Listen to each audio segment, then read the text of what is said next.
세상에는 거인도 있고 거물도 있습니다. 거물과 거인 같은 말입니까? 다른 말이에요? 글자가 좀 다르죠. 거물, 거인. 대체적으로 거인은 육체적인 면만을 지칭하는 말입니다. 키가 크고 등치가 크면 거인이라고 말합니다. 몸집이 큰 사람이 거인이에요. 그렇다면 거물은 어떤 사람일까요? 거물은 외모에 대한 말이 아닙니다. 몸집만 크다고 우리는 거물이라고 말하지 않습니다. 마음이 큰 사람이 거물입니다. 그릇이 큰 사람, 모든 걸 감당할 수 있는 영적 능력이 있는 사람, 영적 거물이죠. 난 성도 여러분들이 몸은 작아도 영적 거물이 되기 바랍니다. 네. 영적 거물이 많은 교회, 든든하고 은혜롭습니다. 살아있는 모든 것들은 시간이 지나면 성장합니다. 식물도 동물도 사람도 시간이 지나면 점점 커갑니다. 성장은 겉모습에 대한 자람을 말합니다. 근데 성장했다고 저절로 성숙한 건 아닙니다. 성장과 성숙은 다른 말이에요. 성장은 어떤 일을 해낼 수 있는 육체적 힘을 말할 뿐입니다. 그러나 성숙은 어떤 일을 그릇됨 없이 지혜롭게 펼쳐낼 수 있는 능력을 말한 겁니다. 어린아이들은 성장합니다. 자라고 또 자라면 청소년이 되고 어른이 돼요. 그런데 철이 들어야 어른이지 나이만 먹었다고 어른이라고 하지 않습니다. 우리 주변에 철없는 어른들 많죠. 많아요. 마음가짐, 행동, 생각하는 것, 그리고 바로 선 사람을 성숙한 사람이다. 그렇게 말하죠. 책임질 줄 아는 사람이 성숙한 사람입니다. 지금 가을이 깊어가고 있죠. 만산 홍엽, 그런 말이 있습니다. 모든 산이 빨간 단풍으로 물들고 있다. 과일도 곡식도 여름 지나면서 많이 자랐습니다. 성장했어요. 그런데 열매가 없다면 그거 헛자란 거예요. 제가 이 농사 짓는 거 옆에 보면서 황당할 때가 있었어요. 고구마 순, 땅콩이 잘 자라는데 잡아 당겨 보니까 뿌리가 땅콩이 속이 별로 안 찬 거예요. 고구마도 밑이 안 든 겁니다. 헛전한 겁니다. 우리 믿음도 마찬가지예요. 오래됐어요, 교회 나온 지. 근데 사랑의 열매, 용서의 열매, 인내의 열매, 전도의 열매가 없다? 헛자란 거죠. 곡식이 헛자라면 농부가 실망합니다. 성도가 헛된 신앙, 헛 믿음으로 있으면 하나님이 상심하죠. 이 좋은 가을날 여러분 어떤 기도를 드리고 있습니까? 기도를 별로 하지 않는 눈치들 같아요. 그렇죠? 이 가을날 어떤 기도 드리세요? 몇 년 전에 제가 가을의 기도를 소개한 적이 있습니다. 저도 이 김현석의 가을의 기도를 여러 번 봤는데 해설을 보고 나서야 깜짝 놀랐어요. 해설을 봐야 됩니다. 반드시. 왜? 이 사람이 왜 이렇게 시를 썼는가? 제가 이 가을의 기도 시를 보면서 감동적이다 그러는데 알고 보니까 영적으로 어마어마한 깊이 깊이가 있는 시였어요. 잠깐만 소개하면, 가을에는 기도하게 하소서. 낙엽들이 지는 때를 기다려 내게 주신 겸허한 모국어로 나를 채우게 하소서. 가을에는 사랑하게 하소서. 오직 한 사람을 택하게 하소서. 가장 아름다운 열매를 위하여 이 비옥한 시간을 가꾸게 하소서. 낙엽 지는 때를 따라. 낙엽 지는 때가 언제입니까? 11월 지나면 지죠? 근데 여기서 말하는 낙엽 지는 때가 언제인가? 인생의 끝날을 말합니다. 해설을 들어봐야 돼요. 겸허한 모국어로 나를 채우게 하소서. 우리 모국어? 한국말이죠. 여기서 말하는 겸허한 모국어가 무슨 말인가? 인간의 가식과 잡념이 사라진 맑은 영혼의 소리로 기도한 걸 말합니다. 내가 지금까지 지저분하고 더럽게 살았던 말을 다 흘려보내고 진짜 하나님이 기뻐하신 맑은 영혼의 소리, 그렇게 기도하게 해주세요. 가을에는 사랑하게 하소서. 오직 한 사람을 택하게 하소서. 몇 년 전에 이게 설교하고 나는데 한 집사님이 찾아왔어요. 한 사람을 택하여 사랑하게 하소서. 그 사람이 누구지? 궁금했다는 거예요. 근데 이 시에서 한 사람이 누구냐? 인간 세상에서 관계를 맺고 있는 인간이 아니고 나를 사랑하시고 내게 생명 주신 예수님을 말하고 있었어요. 이제는 예수님을 사랑하는 마음을 주세요. 그렇죠. 예수님을 사랑하면 여러분은 예수님에게 더 말할 수 없는 사랑을 받게 됩니다. 성숙한 기도예요. 사람이 계속 크는 건 아닙니다. 어느 순간에 성장이 멈춥니다. 성장이 멈춘 정도가 아니고 쇠퇴하고 늙어버립니다. 그러나 정신적인 성장, 인격적인 성장, 영적인 성장은 계속됩니다. 평생에 걸쳐서 이루어지는 거예요. 오늘 사도 베드로가 종말, 불의 심판을 말하면서 여러분은 예수님처럼 그렇게 자라가야 됩니다. 예수님에게까지 자라야 됩니다. 종말을 말하면서 성도의 신앙의 성숙에 대해서 말하고 있어요. 그렇게 말한 것은 다 이유가 있습니다. 세상 종말, 여러분 세상 종말을 믿습니까? 여러분이 믿든지 말든지 분명히 베드로는 우리가 알려줍니다. 10절에서 13절 같이 읽겠습니다. 그러나 주의 날이 도적같이 오리니 그날에는 하늘이 큰 소리로 떠나가고 체질이 뜨거운 불에 풀어지고 땅과 그 중에 있는 모든 일이 드러나리로다. 이 모든 것이 이렇게 풀어지리니 너희가 어떠한 사람이 되어야 마땅하뇨? 거룩한 행실과 경건함으로 하나님의 날이 임하기를 바라보고 간절히 사모하라. 그날에 하늘이 불에 타서 풀어지고 체질이 뜨거운 불에 녹아지려니와 우리는 그의 약속대로 의에 거하는 바 새 하늘과 새 땅을 바라보도다. 아멘. 종말에 일어날 일, 불의 심판 알려줍니다. 창세기 6장 보시면 물의 심판이 나오죠. 홍수의 심판. 그리고 하나님이 다시는 내가 물로 심판하지 않겠다 약속하면서 하늘에다 징표를 하나 보여줬죠. 그 징표가 뭐였습니까? 성경을 안 읽은 사람 모르겠죠.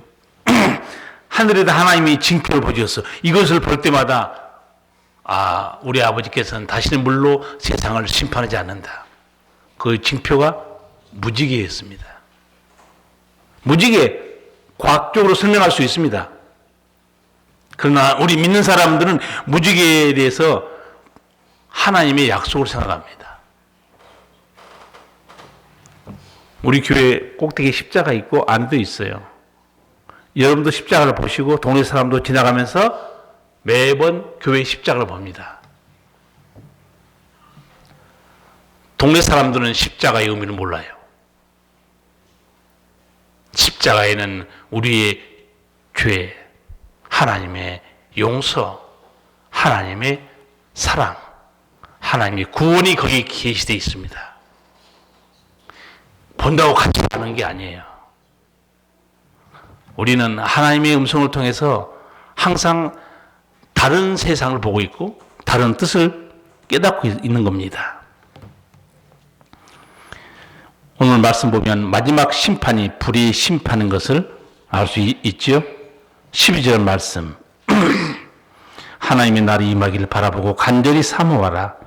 그날에 하늘이 불에 타서 풀어지고 체질이 뜨거운 불에 녹아지려니와. 7절도 세상 끝날에 대한 말씀입니다. 이제 하늘과 땅은 그 동일한 말씀으로 불사르기 위하여 간수하신 바 되어 경건치 않은 사람들의 심판과 멸망의 날까지 보존하여 두신 것이니라.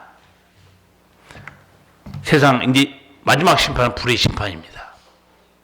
여러분 요한계시록 보시면 거기에 세상 끝날에 대한 여러 가지 재앙들이 나오는데 그 중에 불의 심판을 볼 수 있을 거예요. 그런데 세상 끝나는 만 불의 심판이 아닙니다. 영원한 불의 심판이 또 있죠. 그게 뭡니까? 지옥입니다. 저는 처음에 교회 나갈 때 신앙이 없어가지고 목사님이 죄 지는 사람은 지옥에 갑니다. 그래서 내가 지옥에서 죽는구나 그렇게 생각했어요. 성경 보세요. 지옥에서 죽지 않습니다. 그래서 영원한 고통이에요. 지옥은 요한계시록 보면 불못 이렇게 되어 있습니다. 꺼지지 않는 불못. 근데 거기 어떤 곳인가? 여러분 불이 얼마나 강합니까? 다 태워버리죠. 예수님이 이렇게 말씀했어요. 거기는 구더기도 죽지 않느니라 그랬어요. 불에 타서 구더기가 죽어야죠. 구더기도 죽지 않는 곳입니다.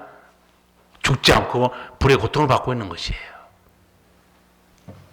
이 마지막 불의 심판으로 세상이 멸망하는데 우리는 어떻게 살아야 되느냐? 질문하고 있어요. 11절 이하를 보면 이 모든 것이 이렇게 풀어지리니 너희가 어떠한 사람이 되어야 마땅하뇨? 거룩한 행실과 경건함으로 하나님의 날이 임하기를 바라보고 간절히 사모하라. 세상이 전부가 아니라는 거예요. 불의 심판이 다가오고 있다. 여러분이 세상 사람과 다른 면이 하나 있습니다. 그리고 다른 지식을 하나 가지고 있어요. 어떤 지식인가? 성도들은 세상 끝을 알고 사는 사람들입니다. 그리고 여러분의 끝도 알고 있어요. 그러나 세상 사람들은 세상 끝을 모릅니다. 자기가 어디로 가는지는 몰라요. 예수님이 이렇게 말씀하신 적이 있습니다. 하나님의 말씀을 듣고 지키는 자가 복이 있느니라. 두 가지 답니다. 하나님의 말씀을 듣고 그 다음에 뭡니까? 지키는 자입니다. 들었던 자들, 예수님 시대에 예수님 말씀을 가장 많이 들었던 사람들이 유대인이었죠. 그런데 전혀 지키지 않았어요. 그래서 예수님이 그들의 끝에 대해서 이렇게 실상을 말합니다. 본 자손은 바깥 어두운 데에 쫓겨나 슬피 울며 이를 갈미 쓰리라. 본 자손은 바깥 어두운 데에 쫓겨난다는 거예요. 근데 동서남북으로부터 많은 사람이 아브라함과 이삭과 야곱과 함께 천국에 앉으려니 말씀이에요. 여러분이 지금 하나님 믿고 여기 나왔기 때문에 우리는 종말에 대한 말씀을 또 듣고 있습니다. 여러분이 교회 안 나오면 이거 들을 수 없는 말이에요. 어떻게 끝난지 모릅니다. 불의 심판이 다가온다. 베드로는 노파심에 3번이나 반복합니다. 어떻게 살아야 되느냐? 첫 번째 당부가 11절입니다. 너희가 어떠한 사람이 되어야 마땅하뇨? 거룩한 행실과 경건함으로 하나님의 날이 임하기를 바라보고 간절히 사모하라. 두 번째 당부가 14절입니다. 너희가 이것을 바라보나니 주 앞에서 점도 없고 흠도 없이 평강 가운데 나타나기를 힘쓰라. 지금 강조한 게 주 앞에 선다는 거예요. 세상 자기 죄악 가운데 살든 믿음을 지키든 주 앞에 선다는 겁니다. 설 준비를 잘하라는 거예요. 여러분, 예수님이 팔복에 대해서 마태복음도 하셨고 있고 누가복음도 있습니다. 그런데 약간씩 다르고 누가복음에 있는 그 팔복 설교예요. 이런 역설이 있습니다. 화 있을진저 너희 이제 배부른 자여 너희는 주리리로다. 화 있을진저 너희 이제 웃는 자여 너희가 애통하며 울리로다. 세상 사람이 볼 때는요, 배불고 웃고 사는 사람 행복한 사람이에요. 그런데 배부르고 우는 너희는 화가 있을 거라고 그래요. 이게 무슨 역설입니까? 이게 이해가 됩니까?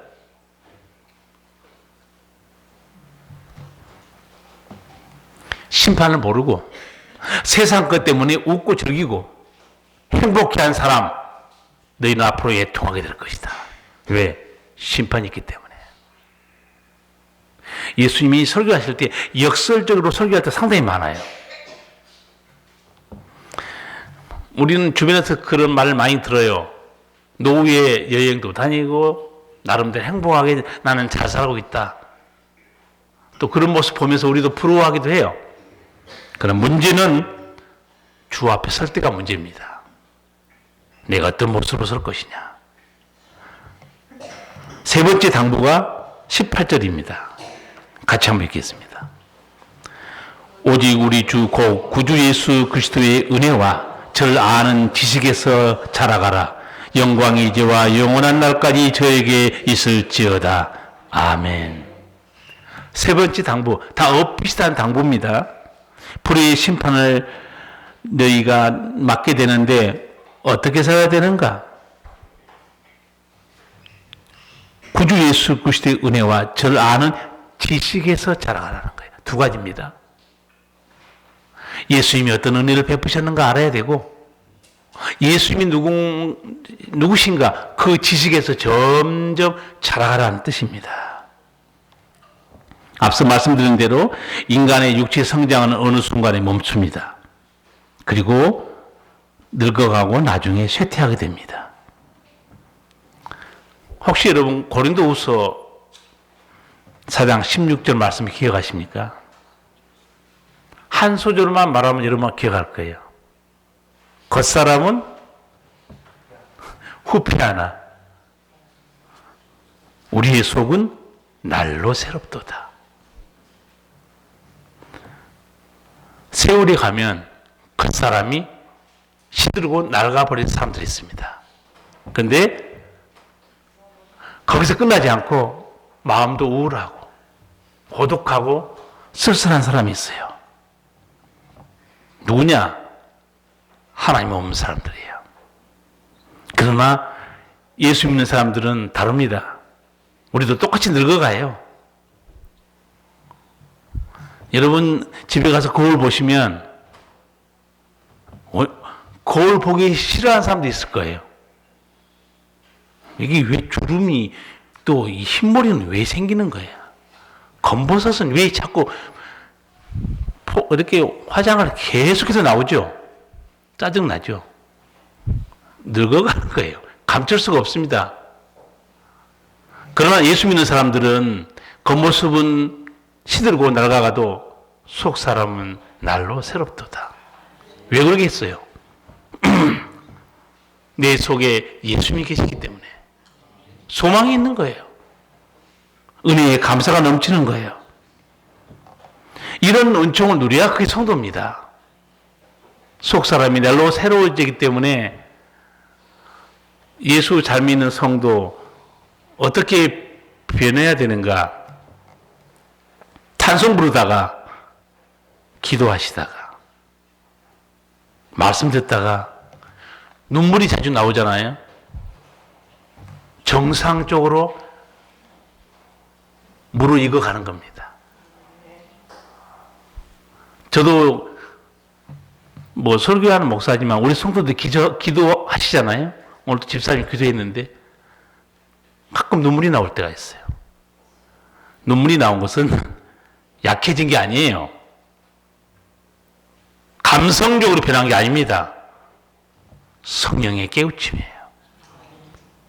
은혜입니다. 감사가 자꾸 떠오르는 거예요. 그게 눈물이 자꾸 나는 거예요.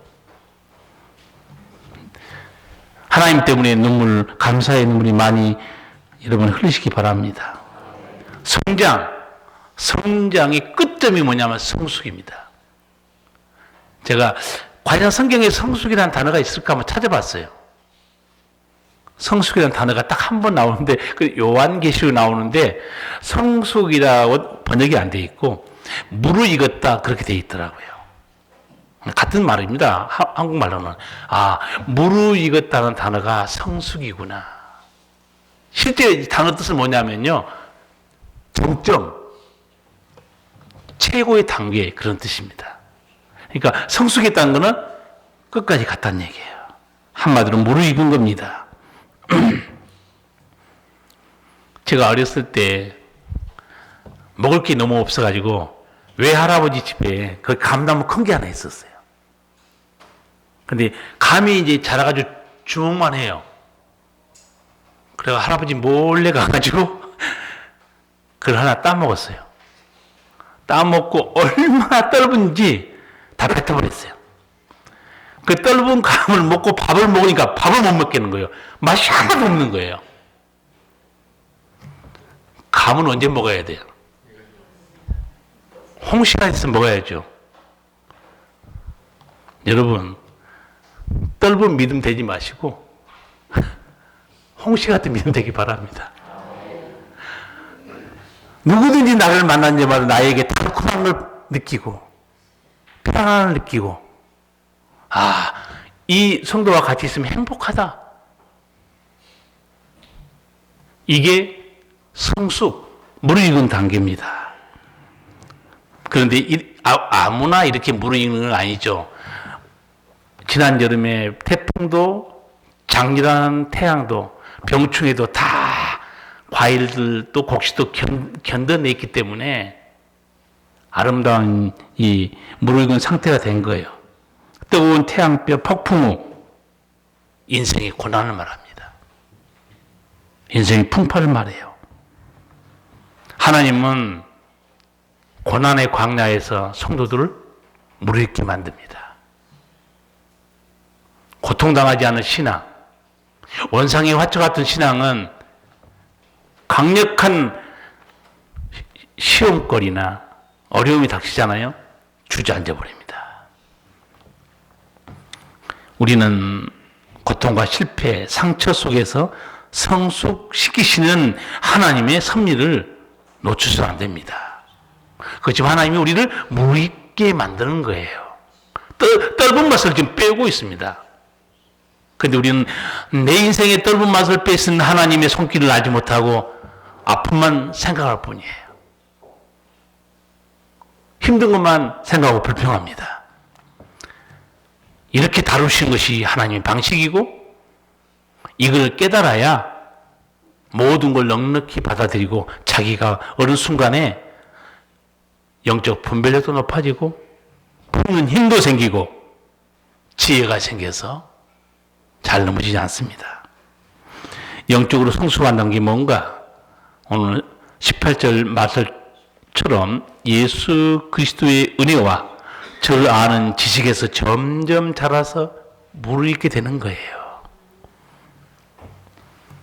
성경에 나타난 예수님이 베푸신 은혜가 뭐냐? 굉장히 많습니다. 그 예수님의 은혜를 우리가 잘 알고 그 발자취를 따라가야 그게 성숙하는 거고 신앙이 무르익게 되는 거예요. 너무 많아서 한 서너 가지만 제가 정리해서 말씀드리겠습니다. 예수님이 베푸신 은혜는 어떤 은혜였느냐? 버림받은 사람들을 불쌍히 여기서 그들을 만나주시고 그들에게 생명을 주셨어요. 당시 종교 지도자들, 장녀, 세리, 타락한 사람들은 비난하고 경멸했습니다.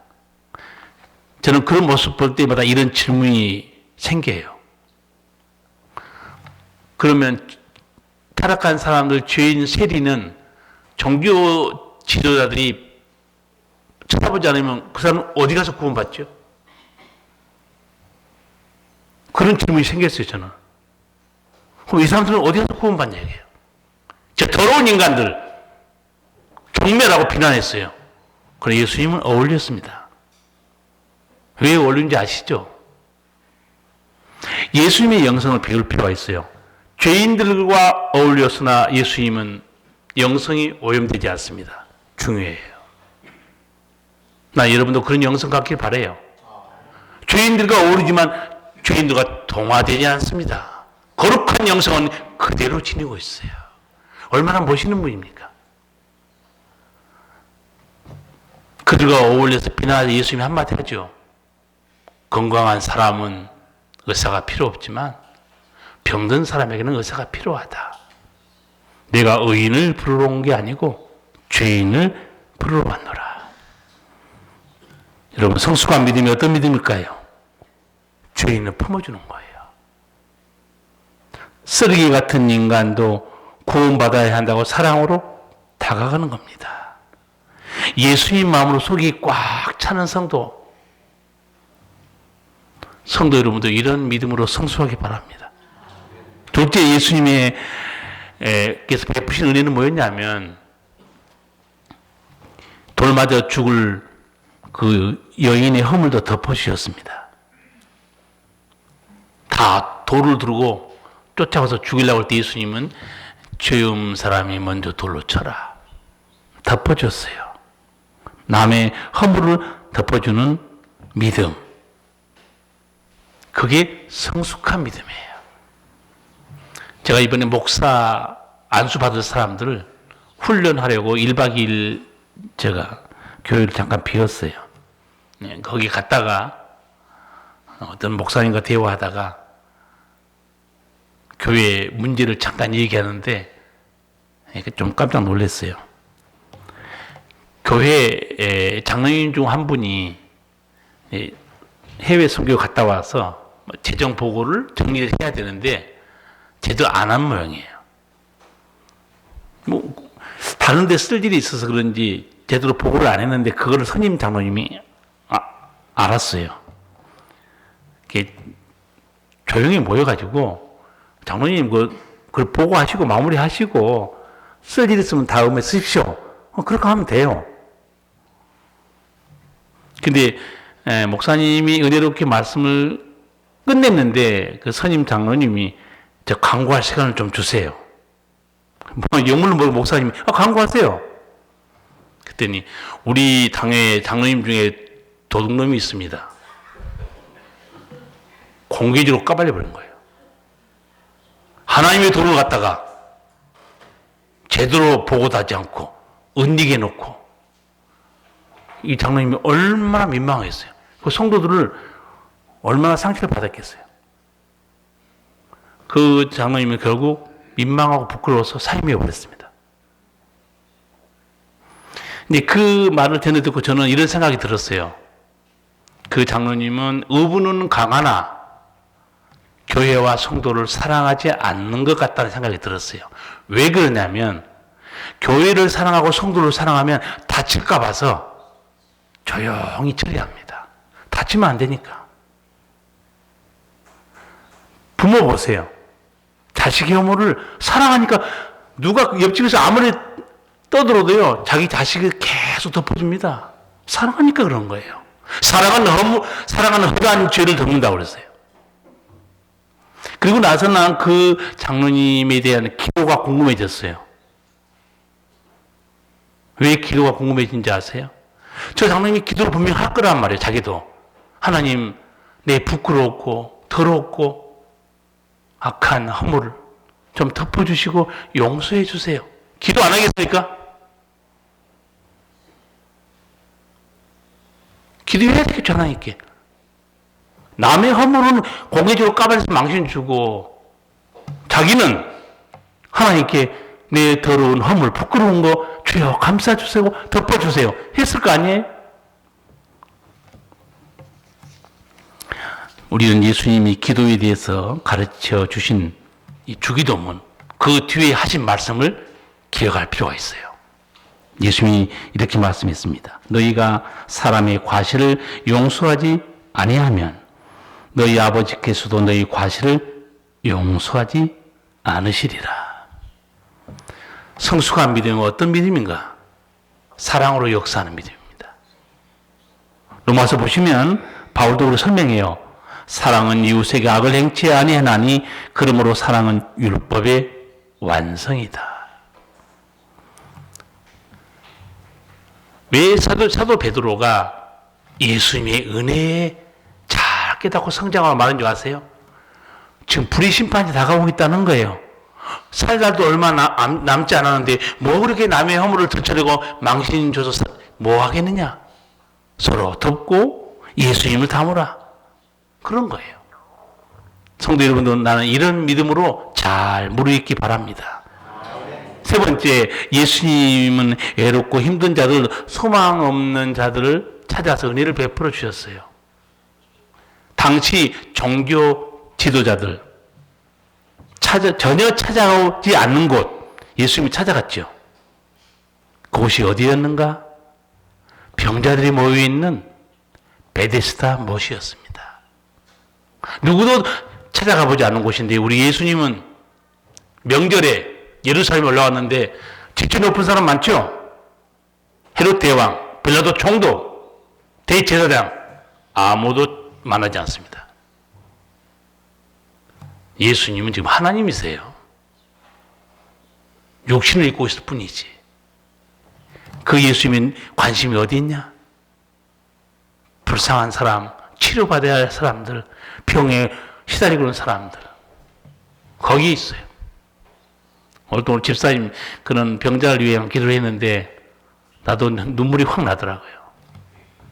고통받고 병에 시달리는 사람들, 주님의 치유와 사랑이 필요한 거예요. 예수님이 거기 찾아가신 거예요.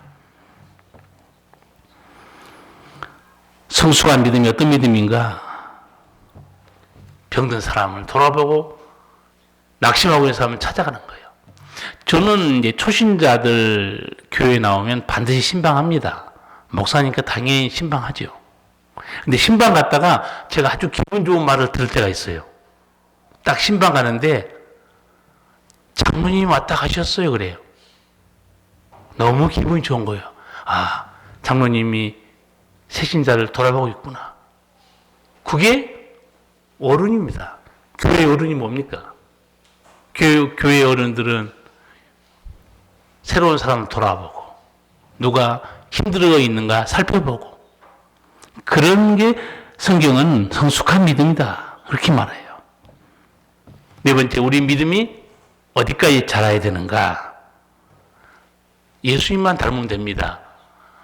예수님이 주님이 주신, 아버지가 주신 십자가 끝까지 갑니다. 죽기까지 예수님을 순종했어요. 이번에 목사 임직 대상도 훈련시키는데 우리 교회 은퇴하시는 어렵게 은퇴하신 어른 한 번 모셨어요. 총회장도 하시고 큰 교회 원로 목사님인데 첫 마디를 딱 꺼내는데 찬물을 확 끼얹는 거예요. 나도 긴장한 거죠. 네. 여러분 지금 목사가 되려고 여기 앉아 있는데 등떠 밀려왔어요? 선택한 거예요? 물어보더라고. 등떠 밀려왔으면 지금도 안 잊었습니다. 돌아가세요. 이번 10월 25일인가 안수받은 사람들이에요. 지금도 안 잊었으니까 돌아가세요. 그러나 내가 선택했으면 책임을 져야 됩니다.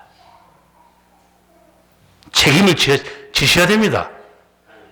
그렇게 말씀하시는 거예요. 그러면서 자기 목회를 잠깐 설명하더라고요. 물론 그 어른은 60년, 70년대 목회했으니까 얼마나 우리 다 알잖아요. 우리나라가 얼마나 어려운지.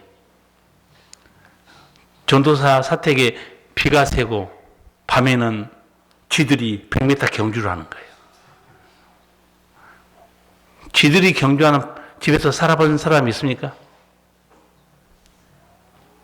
여러분은 부유하게 사셨네. 저는 살아본 적이 있어요. 우렁꽝꽝 하다가 목사님 말씀, 지붕에 비가 새가지고 천정이 뚫린 곳으로 쥐가 한 번에 팍 떨어진다는 거예요. 그날은 쥐와 함께 하룻밤을. 그냥 전도사님 속으로 생각했대. 그때 내가 이렇게 해야 되냐, 이런 목회를 해야 되느냐. 그때 자기에게 들려오는 음성, 내가 선택한 길이다. 내가 책임을 져야지. 내가 감당해야지. 대단한 영성이에요. 목사가 됐어요, 이제. 그리고 어느 교회에 가게 됐다고 그러더라고요. 교회가 분란이 있는 교회를 간 거예요. 갔더니 성도들이 쳐다보지도 않는 거예요. 후임 목사가 왔는데. 냉대, 무시, 싸늘한 눈초리. 야, 여기서 내가 목회할 수 있을까? 그때 또다시 음성이 들려온 거예요. 내가 선택한 길이지. 내가 책임져야지. 내가 감당해야지. 내가 완주를 해야지. 저 목사님은 저런 영성으로 자기 목회를 하셨구나. 성도 여러분도 이 내가 선택한 길에 책임지는 믿음으로 커가기 바랍니다. 제가 2가지만 점검하겠습니다.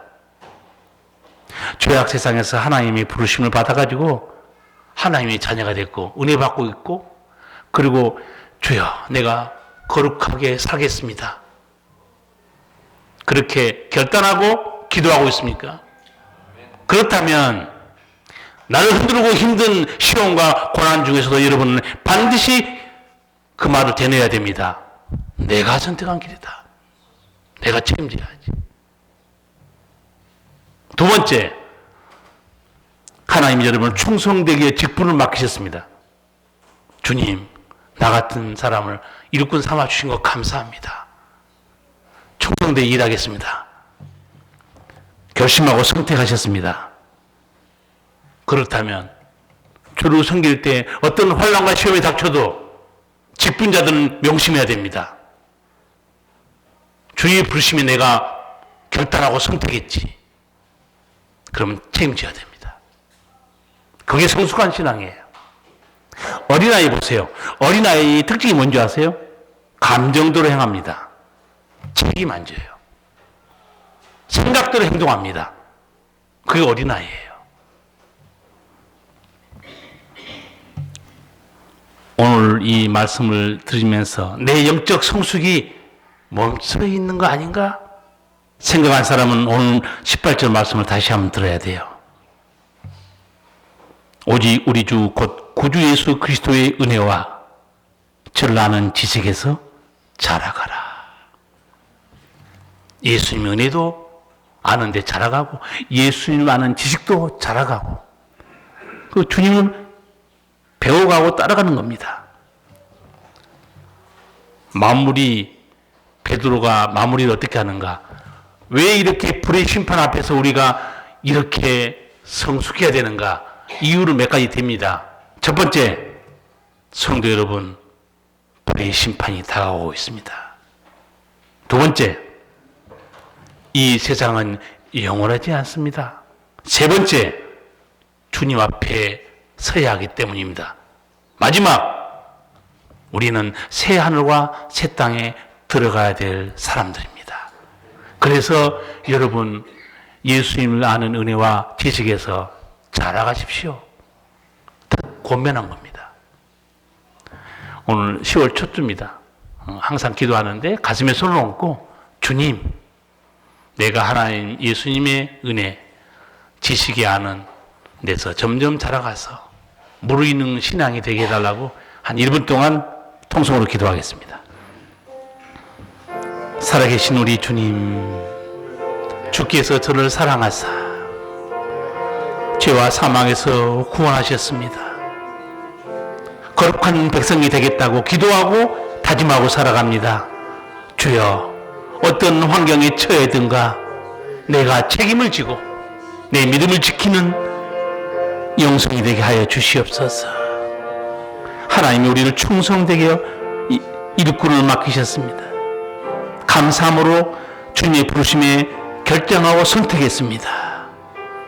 주님, 어떤 환경에 처해 있든지 주여, 내가 선택한 길이요, 내가 책임을 지고 내가 감당해야 하는 그런 영성이 되도록 역사하여 주시고, 주여, 심판날이 다가오는데 새하늘과 새 땅을 바라보는 우리들, 주 앞에 점도 없고 흠도 없이 거룩하게 설 수 있도록 성령과 말씀으로 우리를 새롭게 하시고 거룩하게 하여 주시옵소서.